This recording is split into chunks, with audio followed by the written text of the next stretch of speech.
Welcome to the sketchbook session today, with fascinating topics such as music, old people, and whether practice is the right idea for you. If you're liking these, please consider liking and subscribing. It helps tremendously. There's music in the background of this session right now. We listen to music very, very frequently when we work on things like art. But I'm not sure that it's always a good thing. When was the last time that you worked on some piece of artwork and you just sat in the silence and made the scritchy scratch on the paper? It's not common. We don't do it frequently. I think we have a tendency these days, especially, to get uncomfortable with the silence.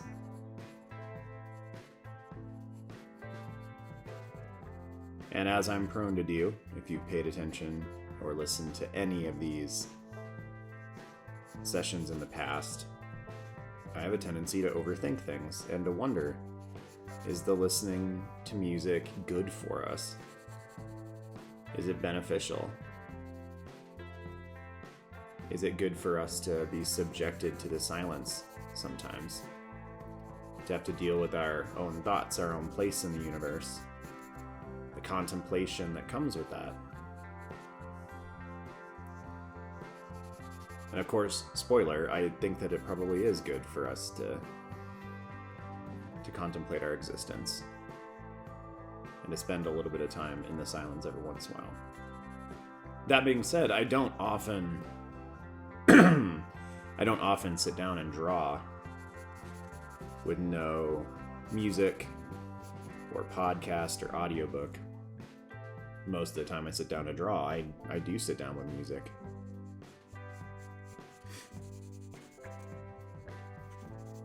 But again, that's kind of like saying, we all know that McDonald's or fast food isn't great for us, and we still consume it because, life is short and you can't only do what's best all the time. I think it would probably be better for us if we did, but that's not practical in a lot of regards.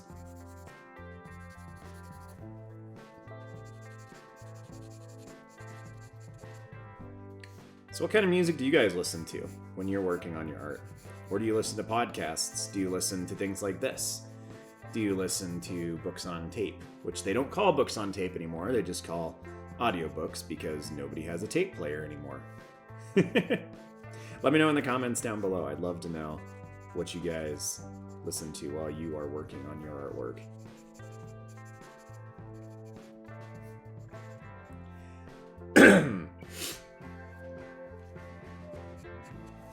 I tend to listen to music or lore from video games or Tolkien, as I'm a huge Tolkien fan.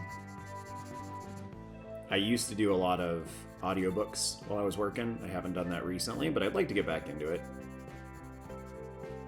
I need to learn more and consume more of that kind of media, and I think that would just be good for me. But I do listen to music sometimes, and I'm sure you all have run into this too, that sometimes you'll be listening to music specifically to work on something and it just doesn't quite seem to fit. And so you change the music. And over the years I've tried to kind of nail down what kind of music it is that I listen to when I work on artwork, and which kinds seem to be beneficial and which kinds seem to be potentially not dangerous or anything, but just not as beneficial. And it seems to me that instrumental music is often the better choice. Music that... Now, again, I probably have ADHD. So music that gives me the ability to concentrate on a myriad of things is often better for me. A lot of people might get overwhelmed by really complicated instrumental music while they're trying to concentrate on something, and that's totally understandable. That's the normal human reaction. But my brain has a tendency to hyper-focus on things, and so if I listen to music that is fairly complicated while I'm concentrating on something, my brain almost just like attaches itself to the complicated music and then frees up the conscious part of my brain to focus on the thing that I want to focus on. So I have a tendency to listen to instrumental music, and in particular, pretty complicated, pretty intricate instrumental music. When I was in high school, I got exposed to a band called the Liquid Tension Experiment. I found out later that it was a side project for the band Dream Theater, which is a progressive metal band that does oodles of very complicated instrumental work. And I fell in love with them pretty quick. First of all, just as a guitarist, I was like, this is insane. Like, what are these people doing? As a musician, it just felt so enriching and, in a way, intimidating too. You know, sometimes when you're working on your craft, as we run into artistically often, you run into somebody who's so much better than you. There's a little bit of awe and shock and wonder at how skilled these other people are or can be. You know, I feel like sometimes we run into people who are so much better than us that it's less of a jealousy sort of situation and more of a like, I just didn't know that humans could be that good at this thing.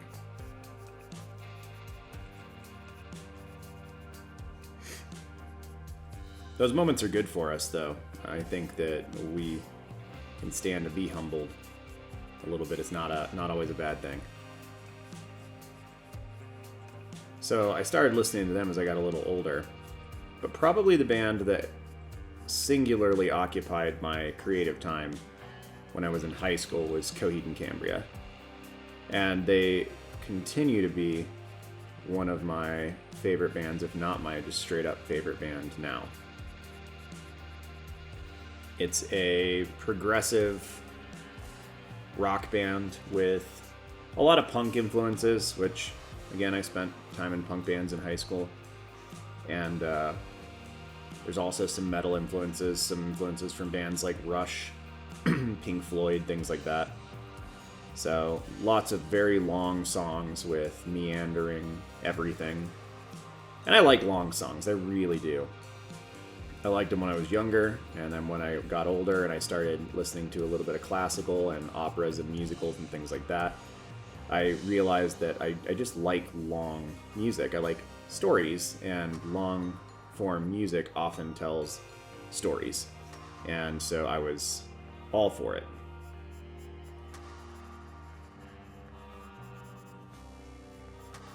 But Coheed's albums all tell a gigantic story, which I was even more a sucker for. It's a big, like, sci-fi opera that they tell over the course of albums. And so when you listen, if you really pay attention to the lyrics and what's happening, you're hearing about the lives and tales of people. And because of that, like, things are often sung from slightly different perspectives than, you know, you would get in a normal song. Because you might have a song that's sang from the perspective of the villain, or a song that's sang from the perspective of, you know, a parent who has to do something they don't want to do. And it makes some of the songs really interesting, and they carry different kinds of weight than a lot of music can. Some of the early work is a little dark here and there. But again, the lead singer, Claudio was, he was a younger man then. In fact, some of their good fans have commented that his work has changed in the last last decade or so, because now he has a kid and he's married and he's growing up and he's not as like teenage angsty about the world. And, that changes a man. So, but yeah, that kind of music for me is really fueling, because it feels like as I'm sitting here drawing a thing, I'm listening to somebody else pull apart a story about the universe and characters, and it just feels like it's somehow in the same like realm. It feels like I've got an ally as I create things. What I'm listening to is the creations of someone else. And I know that is kind of the case with any music, that obviously music is always the creation of someone else. But when it's specifically a story, when it's specifically a tale that is being told, then I think you sometimes get more of that. Maybe it's just me. But I like intricate music like that while I'm creating. I like music that I can listen to the same album for 15, 20 years and still discover new things. And yes, I said album. I don't use, because I'm old, I know, I don't use Spotify or Pandora or anything like that. I pretty much listen to straight up albums. A couple years back, we did get the Apple Premium so that we can listen, or Apple Music, whatever it is. I don't even know. All that I know is it basically gives me the ability, when a band comes out with an album or I find a new band, I can just go really quickly download the album and listen to it. And I pretty much have always listened to just whole albums.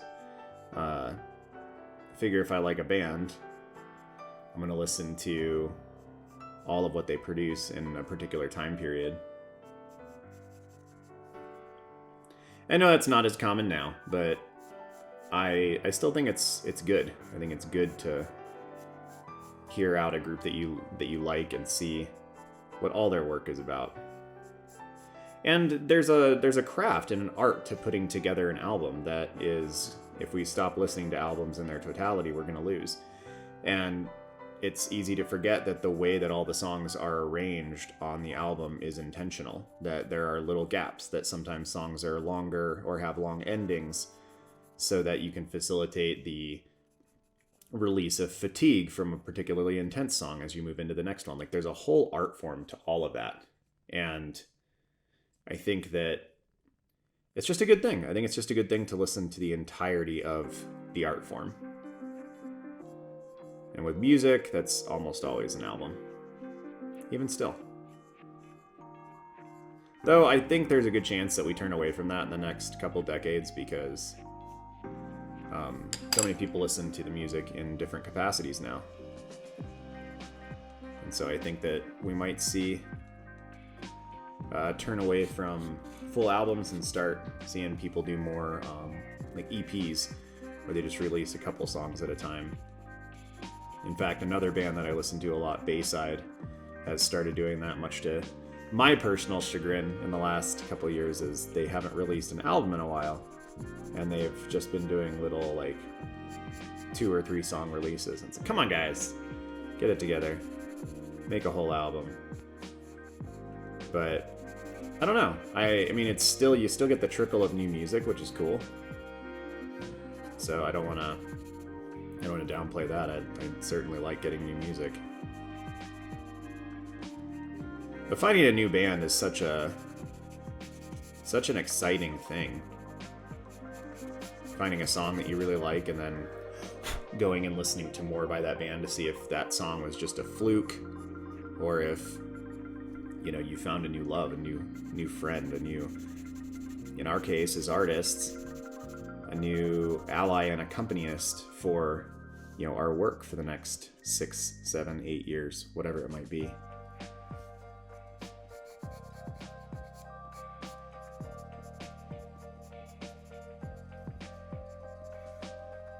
They're always so annoying and hard.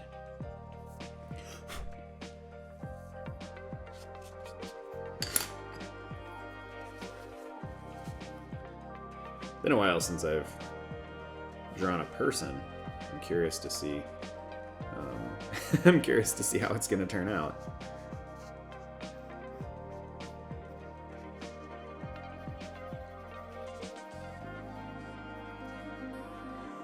But on the music thing, I personally think that it's fine to listen to music while you're working on your artwork. In fact, the school I taught at had a no cell phone, no music policy, and I fought for a long time to make sure that the students could listen to music in my art classes.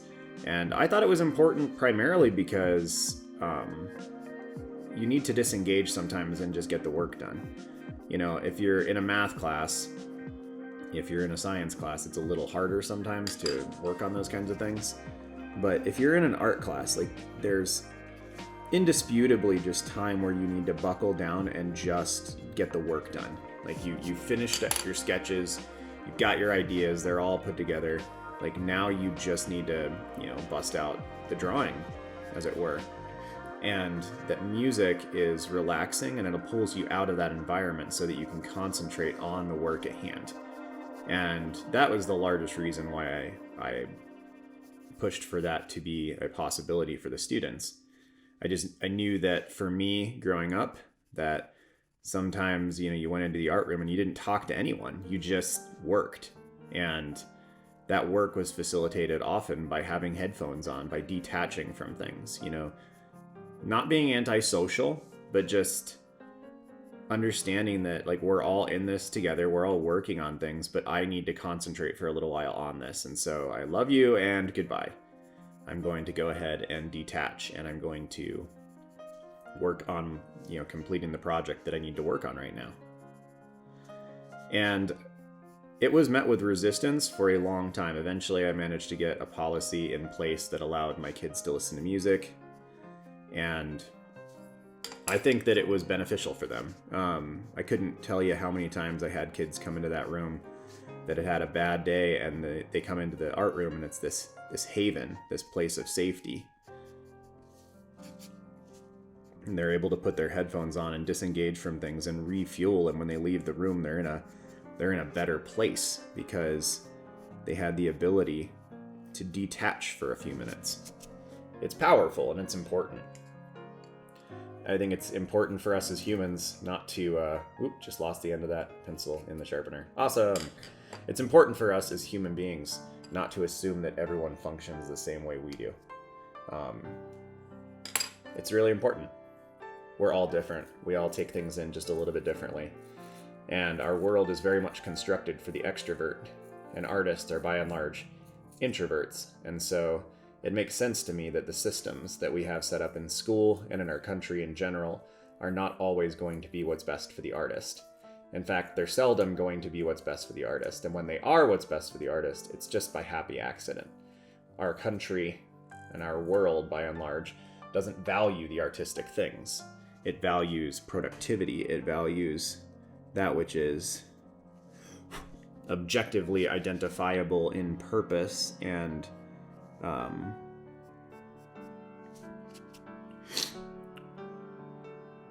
benefit to the masses.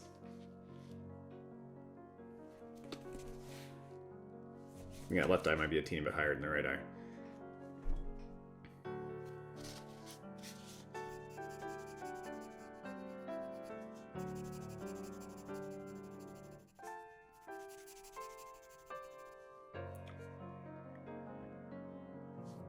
He's an old guy, though. That might literally actually be higher.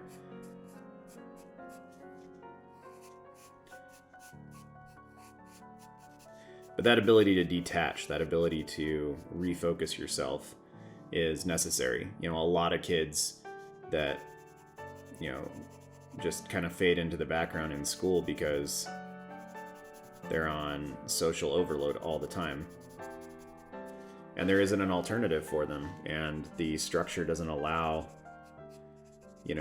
them much grace or understanding for the fact that the social requirements of being in school might be really overwhelming for some humans.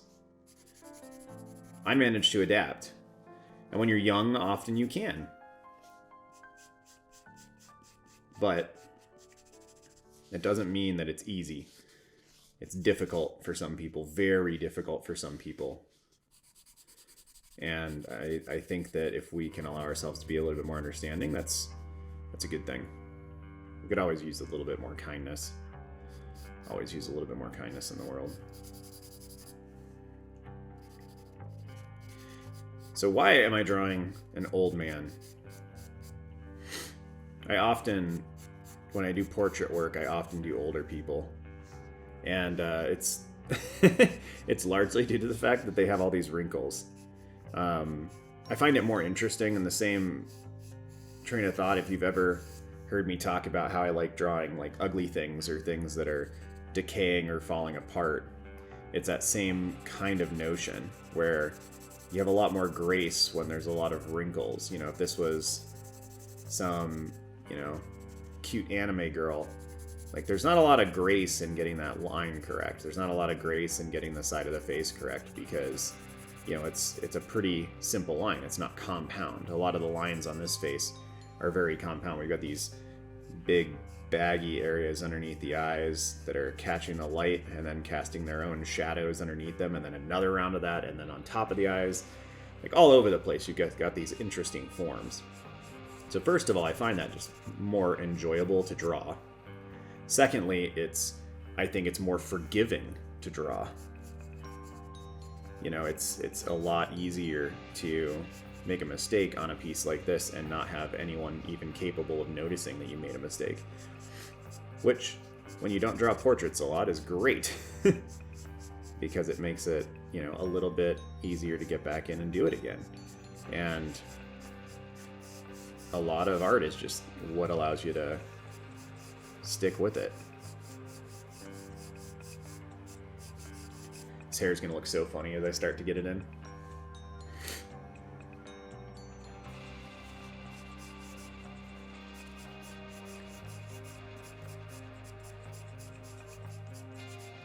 But there's just a lot of interesting contours and interesting facets to older people.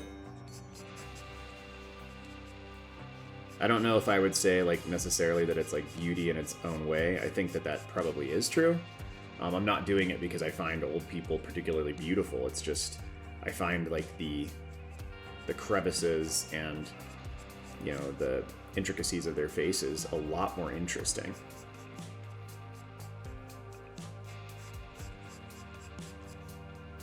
A lot of old people who have really lived long and in some cases very tough lives have faces that I've heard described as road maps. You can almost see all of the difficulties and traumas in their face, quite literally, in the marks on their face.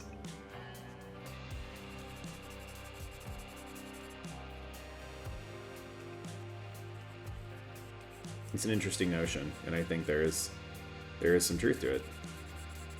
That these people have lived long lives, and you can kind of see pieces of that in the contours of their faces.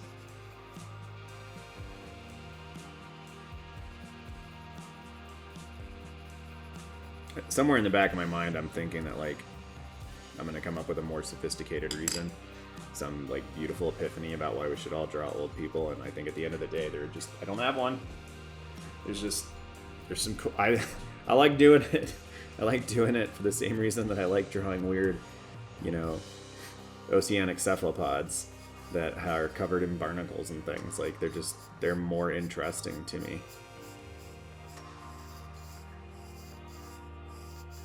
And drawing the cute, perfect characters is, I find, difficult.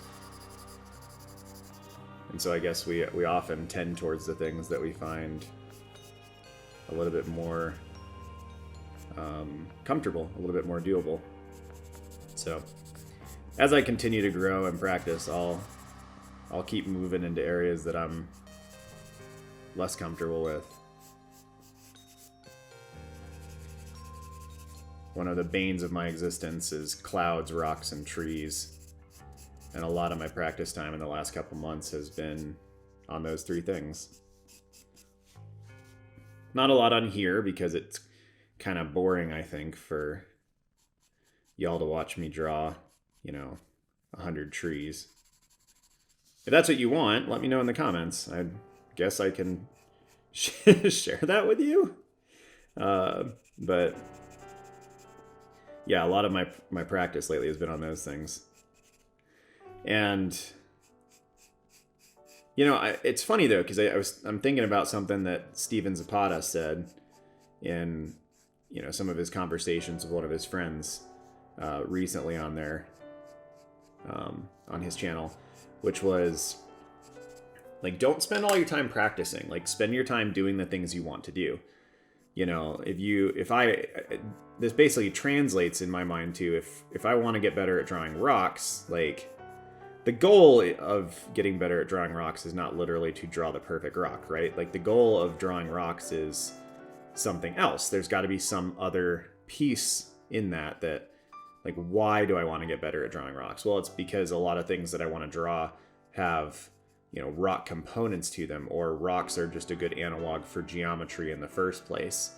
I want to draw these awesome landscapes and buildings and whatnot, and rocks and perfecting how rocks are put together will help me with that. And so what he kind of emphasized is, like, if you want to get better, like, draw the things you want to draw, because if you just dedicate all your time to practicing and you don't dedicate your time to actually doing the thing that you want to do, like, it's not going to matter. Like, you might get better, but you're going to burn out. And at the end of the day, like, you're going to get good at that one specific thing. But, if you're trying to put together a landscape, rocks are a piece of that landscape. They're not the whole. And so you're better off just spending the time actually drawing the thing you want to draw. And when you are drawing the thing you want to draw, drawing the projects that you want to work on, then you inevitably run into things you don't know how to do. And so you look them up, and you look up references, and you practice.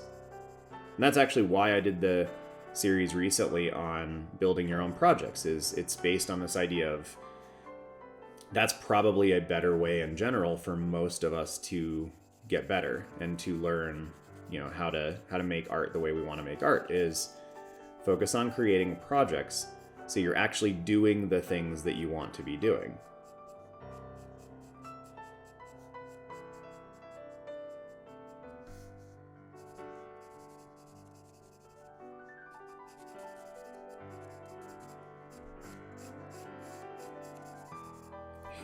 He looks like maybe scared.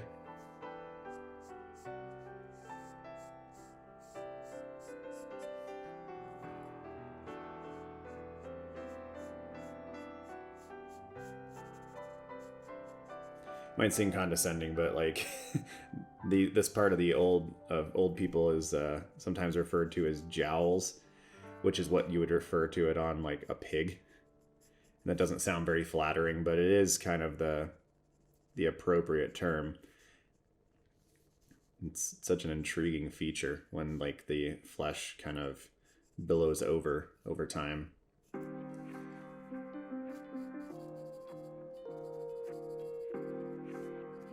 I don't think it's very fair that, like, guys get older and we get, like, these distinguished, like, society looks at us as being distinguished, and, women, as they age, they get this, just, they're aging. Doesn't feel very fair. Like, I've got no fear of, my appearance as I get older. And it just, some of that's societally constructed, and it just feels like so unfair. Like, I don't have to worry about it. Like, my hair will get white, and who cares? I'll just, look more like Jeff Bridges or, Rooster Cogburn.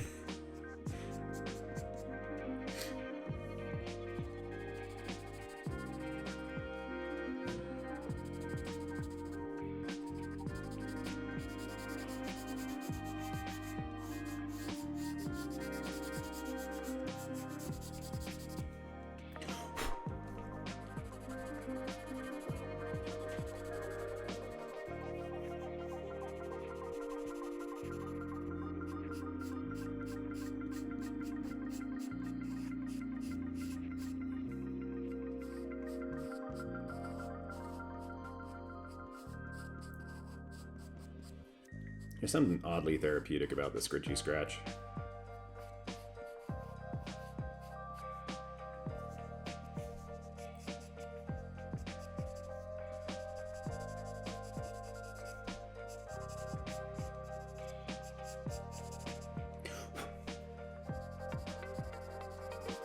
The way the pencils merge is good, but there are times where I wish I could just put the white perfectly over the black. That would be nice. It doesn't work out that well very much of the time, or very often. Let's see.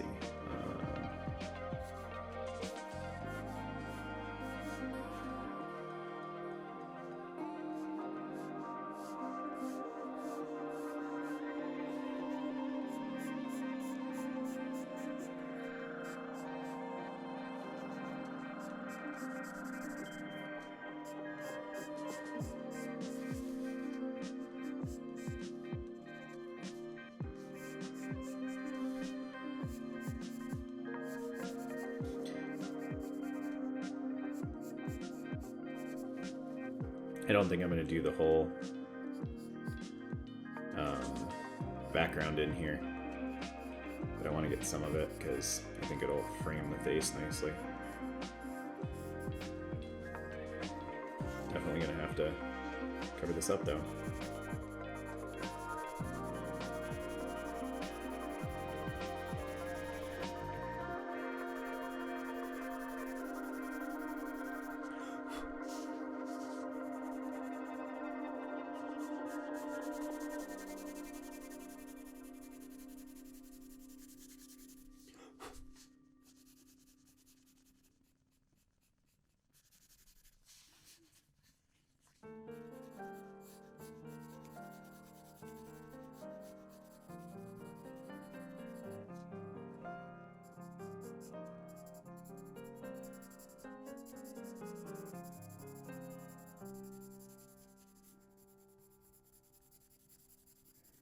I've been working a lot digitally lately,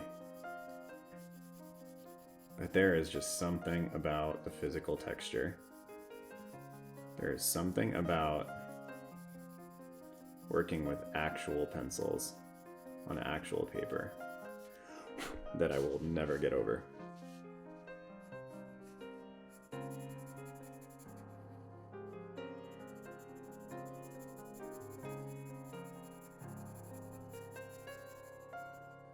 And if AI comes for all the art jobs and replaces all the digital art with some behemoth monstrosity, we will always have the scritchy scratch.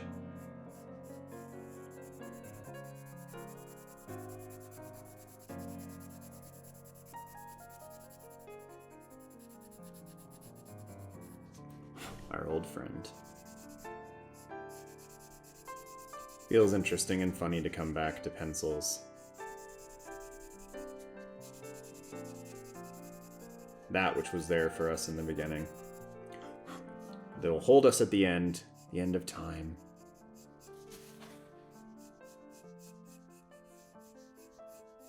It is this beautiful thing.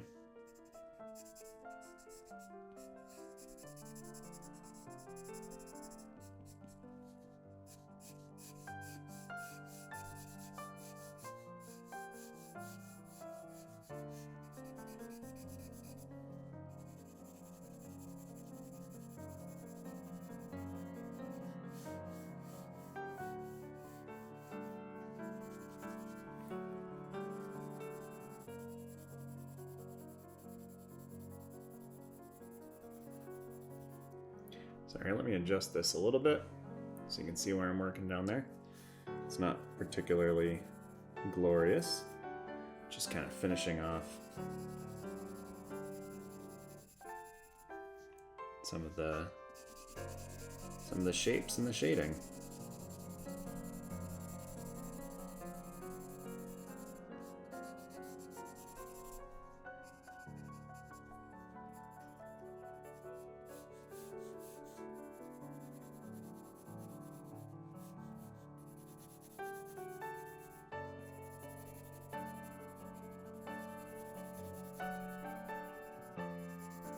Sorry, young folk, you're just not as interesting as to draw as old people. But don't worry. Rumor has it you'll get old too. And then someday, you might also be interesting to draw.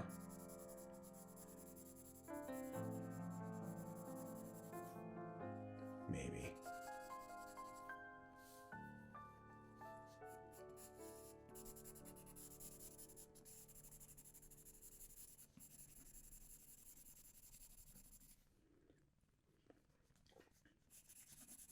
I'm at that awkward point where it's like, how far out do I go with this? Do I make an interesting shape?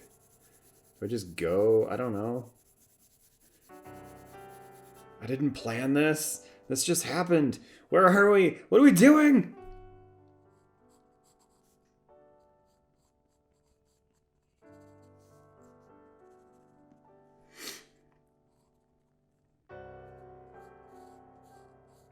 Is it perfect? No, of course not. There's already a dozen things I can see on this that it's like, that could be better, that could be better, that could be better. But you know, this is the morning warm-up. This is the sketchbook session. This is the chatting through things. This is what it is. This is enjoying the process. Enjoying the scritchy scratch. And hanging out with some of you, hopefully. So we're wrapping up this session. Let me know what you think about the music. If you have ever tried just drawing and painting in the silence. Let me know how that worked for you. Was it good? Was it scary? Did you feel better about yourself, worse about yourself afterwards? I'd like to hear. And also, if you have any interesting thoughts or topics you want me to chat about or talk about next time, I am happy to do so, and you can leave those in the comments as well. Thank you guys for tuning in while we created this old man, while we brought him out of the ether. I hope you guys find your own old people to take care of you and guide you through life. Have a good one, y'all. See you soon.